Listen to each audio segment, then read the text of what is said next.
ওং নমো ভগবতে বাসুদেবায়। আজকের বিষয়টি গুরুত্বপূর্ণ হতে চলেছে। রাহু ও কেতু সঞ্চার করতে চলেছে 18ই মে 2025-এ। রাহু এতদিন মীন রাশিতে অবস্থান করছিল, ঠিক কুম্ভ রাশিতে প্রবেশ করতে চলেছে। তার সঙ্গে সঙ্গে কেতুও কন্যা রাশিতে অবস্থান করছিল, সিংহ রাশিতে প্রবেশ করতে চলেছে। তাই কর্কট রাশি বা কর্কট লগ্নের জাতক জাতিকারা আপনারা কিরূপ ফল পেতে চলেছেন তা আমি বিস্তারিতভাবে আলোচনা করব। যেটুকু করব নিখুঁতভাবে করব, ধৈর্য সহকারে আপনারা ভিডিওটি দেখবেন। রাহু ও কেতু সব সময়ের জন্য বক্রতার মাধ্যমে কিন্তু গমন করে থাকে। রাহু এবং কেতু এক একটি রাশিতে 1.5 বৎসর অর্থাৎ 18 মাস অবস্থান করে এবং রাহু কেতু ছায়াগ্রহ হলেও এদের ফলদান করার ক্ষমতা কিন্তু রয়েছে। এবং রাহু নির্দেশ করে রূপ, রস, গন্ধ, স্পর্শ, শব্দ এর প্রত্যক্ষ অনুভূতি এবং লোভ, লালসা, ভোগ ইত্যাদি ইত্যাদি কিন্তু নির্দেশ করে থাকে। শনি যেখানে এনে দেয় ধৈর্য, দৃঢ়তা, একনিষ্ঠতা, কেতু সেখানে এনে দেয় সম্পূর্ণ বিরহ বা বিরতি। স্ত্রী এবং পুত্রের স্থানে সেখানে যেখানে এনে দেয় শনিদেব স্ত্রী এবং পুত্র, সেই জায়গায় কেতু এনে দেয় স্ত্রী এবং পুত্রের অভাব, যেটি নির্দেশ করে প্রকাশের অভাব, বাধা, বিঘ্ন, পঙ্গুত্ব ইত্যাদি ইত্যাদি কিন্তু কেতু নির্দেশ করে থাকে। আমার প্রিয় দর্শক বন্ধুকে আমার আন্তরিক অভিনন্দন, শুভেচ্ছা ও ভালোবাসা জানাই। আমি আশা করি অনাদির আদি গোবিন্দের অশেষ করুণায় আপনারা সকলেই কুশলে আছেন। আমি আচার্য কমল শাস্ত্রী প্রত্যেক বুধবার এবং শুক্রবার সন্ধ্যা 8:30 এই চ্যানেলে এই লাইভ অনুষ্ঠান নিয়ে উপস্থিত হই। ঠিক ওই সময় আমাকে ফোন করলে আপনারা নিজেদের ভাগ্য বিষয়ে জানতে পারবেন। তাছাড়া বিভিন্ন ধরনের ভিডিও আপলোড করে থাকি, সেগুলি পাওয়ার জন্য আমার চ্যানেলটিকে সাবস্ক্রাইব করে বেল আইকনে ক্লিক করে রাখুন। যখন আমি লাইভ অনুষ্ঠান বা যে কোনো ভিডিও আপলোড করলে আপনাদের নোটিফিকেশন পৌঁছাবে। এরপরে আমি চলে আসছি এই ছকটি এই প্রস্তুত করেছি মে 2025-এর উপর। যেহেতু কর্কট রাশি বা কর্কট লগ্নের জাতক জাতিকাদের ক্ষেত্রে দেখুন, রাহু আপনাদের ঠিক অষ্টমভাবে অবস্থান করতে চলেছে। এই অষ্টমভাবে অবস্থান করা মানেই গোচরে ঠিক সেই মতো শুভ ফল প্রদান করতে পারে না। এবং রাহু বর্তমানে এই জায়গায় অবস্থান করছে, শনিদেবকে রিপ্রেজেন্ট করছে। এবং শনিদেবও যদি জন্মকালীন যদি তুঙ্গস্থ অবস্থায় শুভভাবে শুভ স্থানে শুভ গ্রহ যুক্ত অবস্থায় যদি থাকে, তাহলে কিন্তু রাহুও যদি গোচরে এই জায়গায় থাকলো শুভভাবে যদি অবস্থান করে অষ্টমভাবে গেল, দেখবেন মিশ্র ফল হলো কিছুটা শুভ ফল প্রদান করবে। নচেত যদি জন্মকালীন যদি রাহু অশুভ থাকলে এবং গোচরে এই জায়গায় কিন্তু অশুভ ফল প্রদান করবেই। এবং আকস্মিক অর্থপ্রাপ্তি ঘটালেও, যেহেতু অষ্টম ভাব হচ্ছে অপ্রত্যাশিত অর্থ, মৃত ব্যক্তির সম্পত্তি, দুর্ঘটনা ইত্যাদি ইত্যাদি, অপারেশন ইত্যাদি ইত্যাদি এই জায়গা থেকে বিচার্য, এই জায়গা থেকে এই জায়গার ফলগুলো পাওয়ার সম্ভাবনা দিতে পারে। এবং তবে বেশিরভাগ অষ্টমভাবে অশুভ ফলই কিন্তু প্রদান করে থাকে। জীবনে অশান্তি টেনে আনে এবং দুর্ঘটনা, মামলা, অর্থ জায়গায় অপচয় করায় এবং লেখাপড়ায় অনেকের ক্ষেত্রে দেখবেন ছেদ এনে দেয় এবং গৃহে সুখের হানি অতি অবশ্যই কিন্তু ঘটায়। এই জায়গায় অষ্টমভাবে যদি জন্মকালীন যদি শুভ থাকলে হয়তো এই সময় মিশ্র ফল পেতে পারেন। জন্মকালীন যদি অশুভ থাকলে এই জায়গায় কিন্তু অশুভ ফল অতি অবশ্যই কিন্তু রাহু কিন্তু টেনে আনবেই।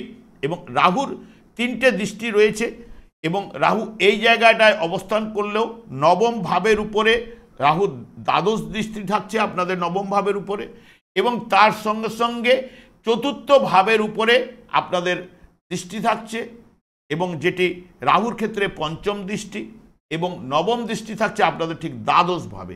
এবং যদি দেখেন রাহু এখানে অবস্থান করছে অষ্টমভাবে, 4, 8, 12কে দৃষ্টি দিচ্ছে। তার সঙ্গে সঙ্গে আরেকটি দৃষ্টি থাকছে আপনাদের নবম ভাবের উপরে।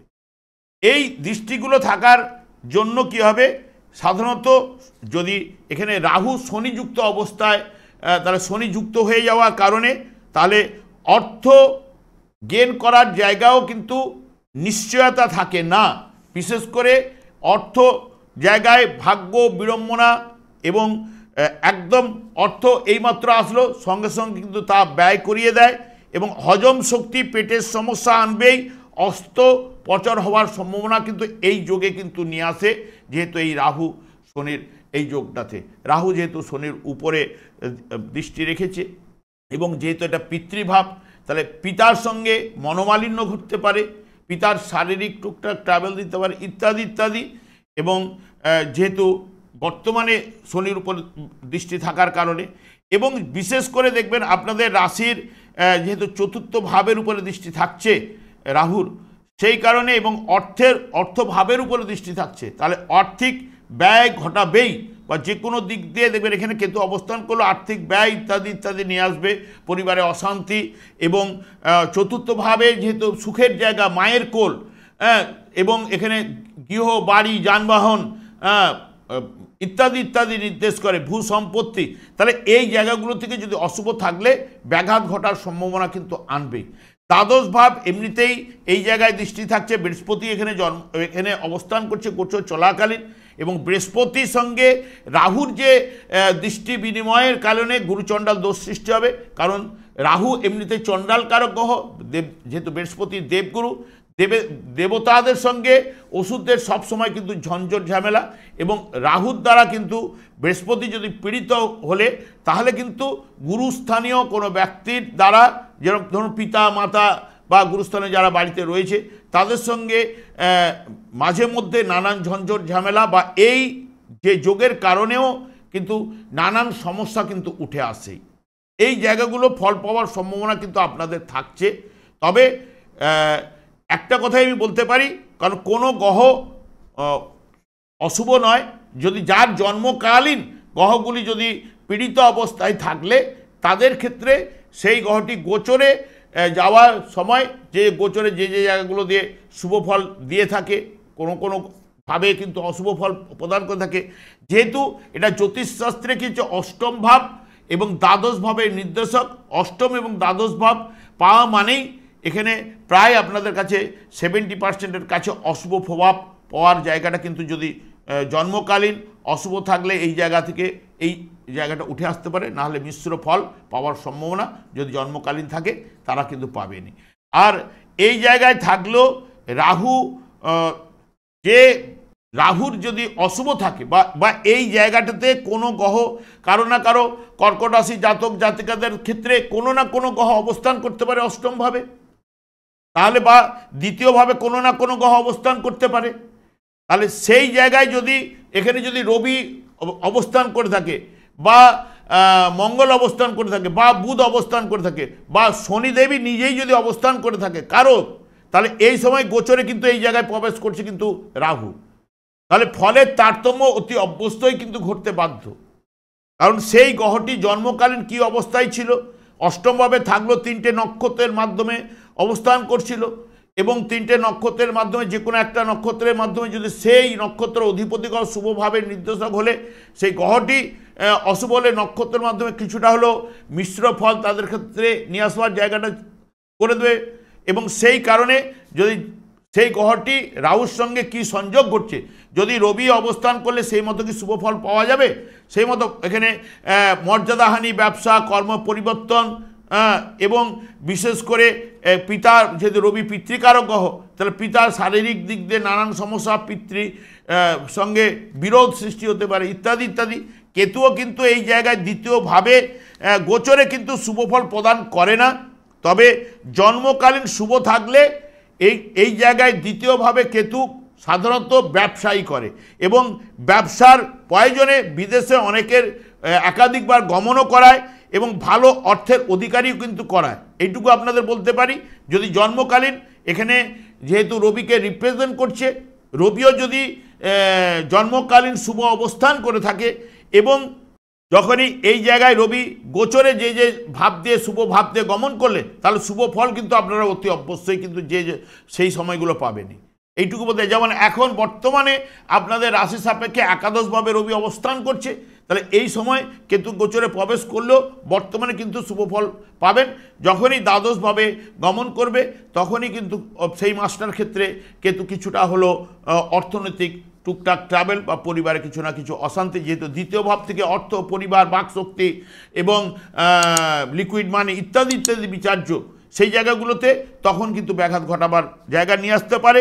যেহেতু রবির ঘরে আসীন হবার জন্য পৈতৃক সম্পত্তিও কিন্তু লাভ করাতে পারে যদি শুভ থাকলে, এবং অশুভ থাকলে অর্থ সংকট, বাধা বিপত্তি, কাজকর্মে নানান সমস্যা বা বিলম্ব করাবে, আর্থিক লেনদেনে নানান সমস্যা আনতে পারে বা হাইরানি করাবে। কারো কাছে যদি আপনি অর্থ পান তার কাছে পেতে নানান সমস্যার সৃষ্টি করতে পারে। এই বিষয়গুলো উপরে আসার সম্ভাবনা কিন্তু থাকছেই।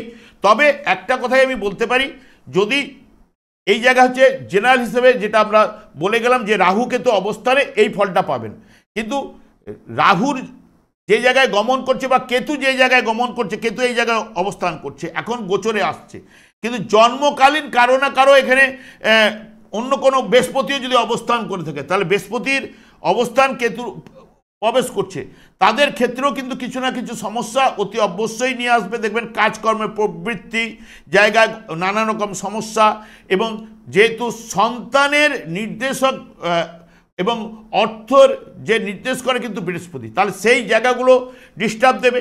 এবং যেহেতু আপনাদের ক্ষেত্রে এখানে ষষ্ঠপতি এবং নবমপতি, তাহলে বৃহস্পতির এই জায়গাগুলোকে বাধা সৃষ্টি করবে।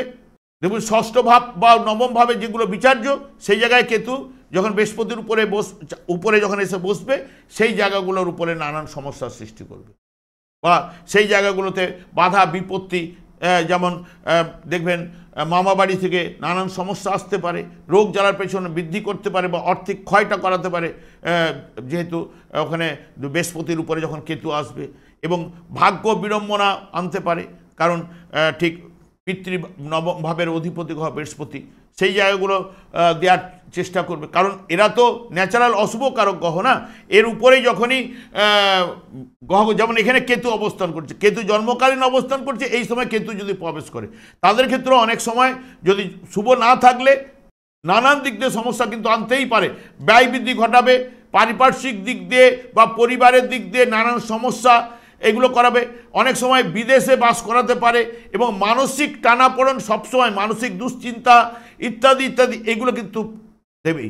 রাহু কেতুর জায়গাতে যখনই অন্য কোনো গ্রহ যদি এই জায়গায় কারো না কারো কর্কট রাশি বা কর্কট লগ্নের জাতক জাতিকাদের ক্ষেত্রে অন্য কোনো গ্রহ যখনই বসে থাকবে, তখন ফলের তারতম্য অতি অবশ্যই ঘটতে কিন্তু বাধ্য। সেই যে গ্রহটি বসছে সে যে ভাবে নির্দেশক হয়ে বসে রয়েছে, সেই ভাবগুলো এবং সেই গ্রহটি আপনার রাহুর ক্ষেত্রে মিত্র কিনা, বা রাহুর জন্মকালীন যে কোন ঘরে রাহু অবস্থান করছিল সেই ঘরের অধিপতিকেই তো রিপ্রেজেন্ট করছিল, সেই অনুযায়ী এই গ্রহের এখানে যে যুক্ত হলে তার উপরে যখন এসে বসবে, সেই অনুযায়ী আপনারা ফলগুলো পাওয়ার সম্ভাবনা দেবে। তবে একটা কথাই আমি বলতে পারি, যদি রাহু আপনাদের জন্মকালীন অশুভ থাকলে বর্তমানে অষ্টমভাবে গোচরে প্রবেশ করলেও হয়তো অপ্রত্যাশিত অর্থ, মৃত ব্যক্তির সম্পত্তি বা লটারি, ফাটকা, শেয়ার ইত্যাদি ইত্যাদি থেকে কিন্তু অর্থ আনেই।